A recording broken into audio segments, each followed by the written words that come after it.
சொல்லாததை மரணங்கள் கூறும் விதை ஒன்று வீண்டிடு செடி வந்து சேரும். பூமிக்கு நாம் ஒரு யாத்திரை வந்தோம், யாத்திரை தீரும் நித்திரை கொண்டோம்.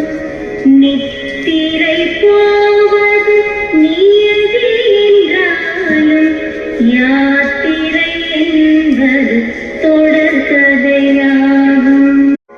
கடல் தொடும் ஆறுகள் கலங்குவதில்லை, தாரை தொடும் தாரைகள் அழுவதும் இல்லை.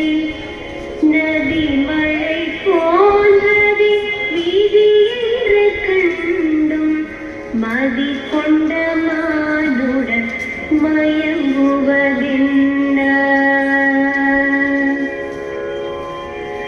மர